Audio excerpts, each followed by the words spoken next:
Hey folks, this is Mr. MegaManFan, and if you like this video, please subscribe to the channel and give us a thumbs up because it's always appreciated, and leave your comments on the video below.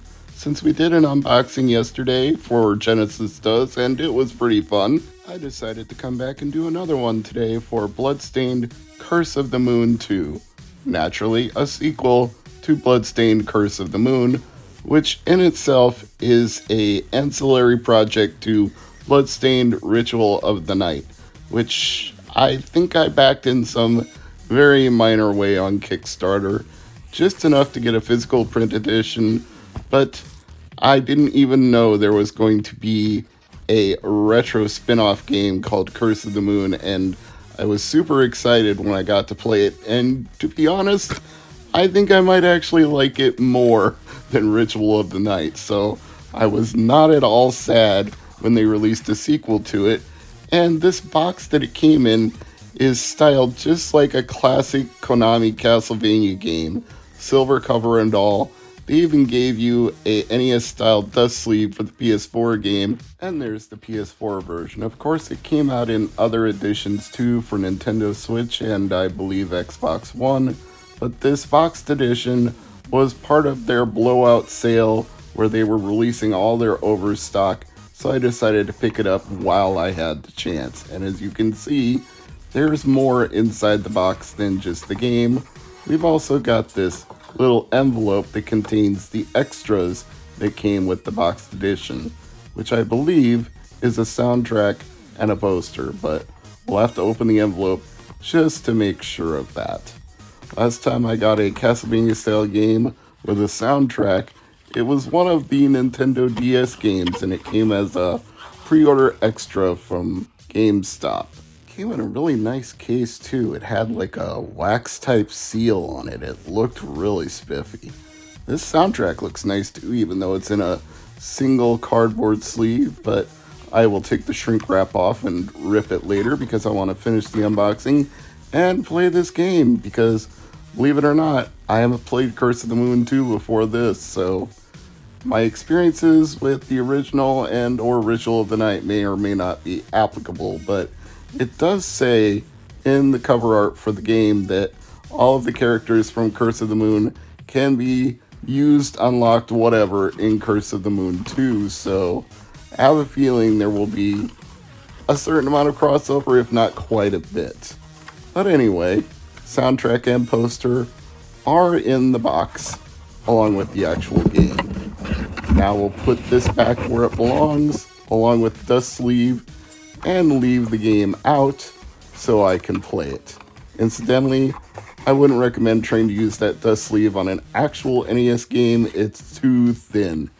And I don't think that's what Pat the NES Punk was talking about when he complained that limited runs dust sleeves are too thin.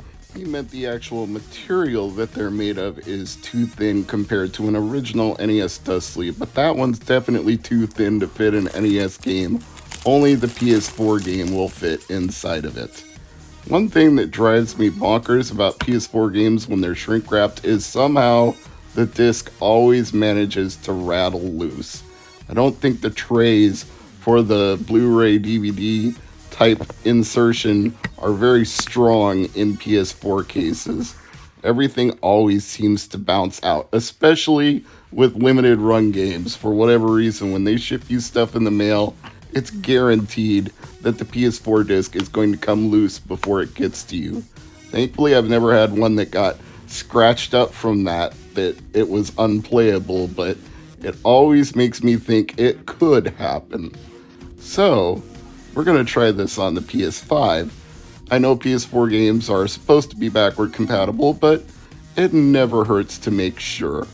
I think I've only had one where it said there would be some small issues with gameplay, and it was not even a physical game, it was a download game that I transferred from the PS4 to the PS5, and I want to say it was a pinball game, and it said, it was a weird warning. It was like, full compatibility is not assured, and there may be some graphical effects.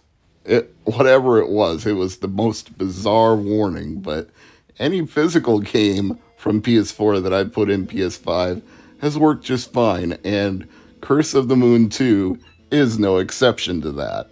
Now, from having played this game for the video, I can already assure you that if you liked the first Curse of the Moon, you would like Curse of the Moon 2. And if you've never played Curse of the Moon, then I would say you would like it if you're a fan of the Castlevania games. And if you've never played a Castlevania game, well, I don't know what to tell you at that point other than I strongly recommend them.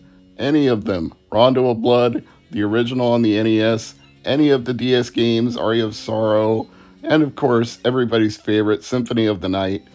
It doesn't matter which one you play, they're all really good. And some of them are just freaking phenomenally excellent. There's a reason that the term Metroidvania is a compound word making up both Metroid and Castlevania, because if you like platform exploration games, those are the franchises that are the hallmarks of platform exploration.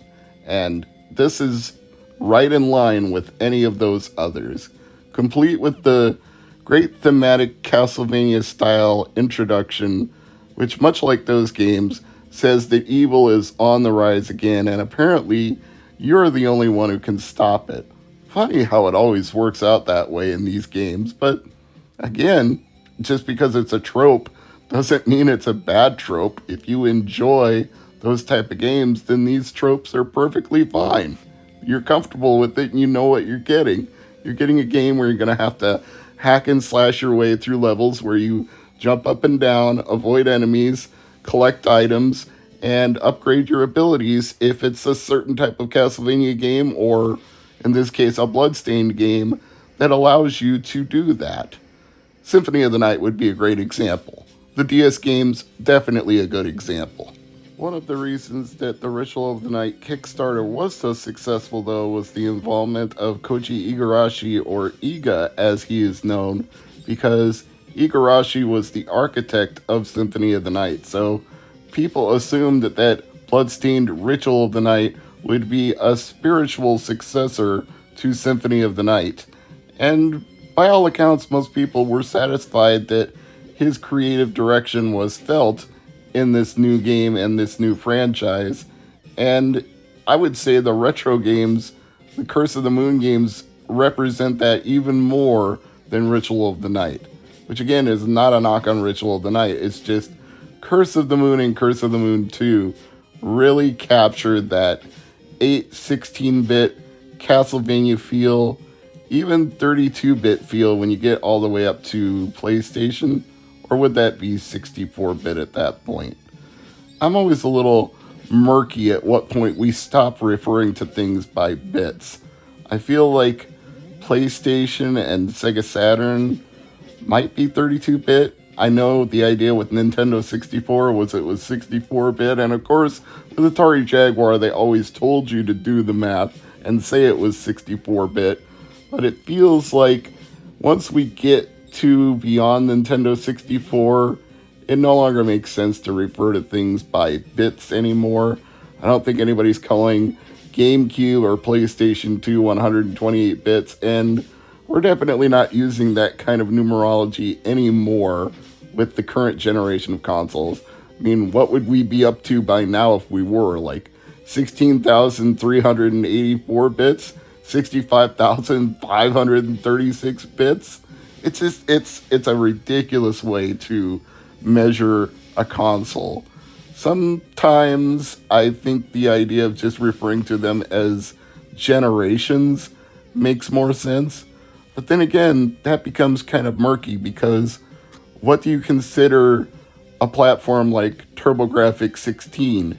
Is it part of the 8-bit generation, or is it part of the 16-bit generation? Is it second generation or third generation? It's got elements of both. Which generation of game console would you could classify it as? I don't know.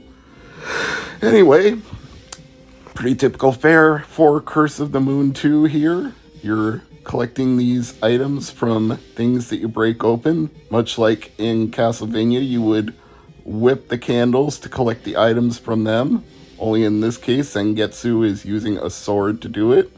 But the sword controls pretty much like the whip, so it's not that different. If you've played these games, you know it. You understand the dynamic. You jump in the air and hit the action button at the same time, you're going to break the item open, and then you're going to collect it either in midair or when it falls to the ground and you walk over it. One way or another, you're getting that item. I thought maybe I could jump to this platform on the left, but that seems to be an ability that's either beyond me or not unlocked yet. I don't have a long enough jump to reach that. I don't think I have any kind of running jump that would help me get to that, but maybe that's just a teaser to make me think I could get there when I couldn't. Much like in the opening of this first level, there was an area where it looked like there was an entrance door above and an entrance door below. But with the abilities that I had at that point, I couldn't get to either of them, so I had to work my way through a series of platforms that eventually took me downward and inward to where I am now. But maybe it's like Rondo of Blood, where you can actually get alternate levels and alternate exits, so I suspect if this was designed with that kind of inspiration, that's a strong possibility for this game. And if you played one of these games before, you know that all this exploration and item collecting is only going to lead up to a boss fight. That's always the way these levels end. And you can subvert that trope if you want to, I don't know, screw with the player and parody a game like this, but this isn't a parody, and they're not trying to screw with you. This is faithful to the elements that make up these games, and that means you're going to get what you came for. I really do like the artistic style in these Curse of the Moon games. Not just the first one, but the second one too. It's not just that it feels like a Castlevania game, but it's got the parallax scrolling in the background. It's got that pixelated bit style that just takes you back to that era, or if you prefer, keeps you in that era if you're a retro game player and you've been playing games on your Super Nintendo or Sega Genesis or whatnot. This fits right into what you already know and love so well. And for that reason, it's also got me looking for secrets everywhere. I see a guy pointing me in one direction. I'm like, no, Mr. Skeleton, I don't care if you're telling me to go to the right. I think you're hiding something. So I throw down potions and strike at walls looking for wall chickens. And sometimes you're going to find that kind of stuff, and sometimes you're not. But it's fun to never assume that everything is laid out straightforward in the way that you would expect. You can always double back and look around to see if the game developers put anything in there that you weren't expecting. But this I was expecting, a boss fight. He's got a very charged up laser type shooter coming out of his mouth. You can even hear it revving up. So you want to get out of the way when he starts charging. You either want to jump up above it or get down below it. Either way, you don't want to be in the same place that it is, or it's going to knock out a whole bunch of your health. But this is not a superbly hard fight. Even though I set it on casual, I think if you did this on normal or legend, it would still be a pattern that you can easily discern. You just don't want to stand in the place where he's shooting when he starts charging up. Get out of the way. As long as you do that, this is a pretty easy boss to take down. Which, given that it's the first level of the game, that is the difficulty you would want. You don't want to give people the hardest fight in the world in the very first level of a game, unless you're doing one of those games like I Want to Be the Guy, where the whole point is to be ridiculously hard from the beginning to the end.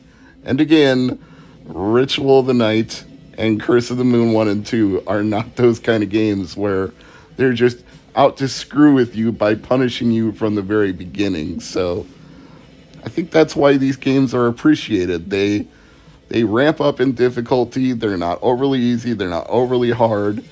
They follow a progression that takes you along with it. And as you get better, the game gets a little more difficult, and vice versa. That's the way good game design should be. But I'm not here to talk about game theory. I'm just here to share my experience with Bloodstained Curse of the Moon 2. I like the boxed edition. It really does remind me of a classic NES style game, a Konami box game, and that's a great look for something like this. And the gameplay matches the box style. It all feels right to me. It's a shame that this boxed edition will no longer be available since it was part of the Overstock blowout, but that doesn't mean that you can't play this game. You can still get it as a download on PS4 or Xbox or Switch or any other way that you want to play it. You could probably even stream it through Google Stadia if that's still a thing. I don't know, but there's got to be multiple ways that you could play this game, and whichever one you choose, I think you're in for a good time. This is Mr. MegaManFan. Thanks for watching this unboxing and gameplay testing footage. I appreciate your likes and comments, and I appreciate each and every one of you. I hope you're having a great day and looking forward to a great weekend. And if you're not right now, I hope from this point on, it'll just start getting better. So thanks again. Take care of yourselves, take care of your loved ones, and I'll see you again for another video really soon. But bye for now, as we watch this final segment of me trying the new character that I just unlocked in the game. Peace.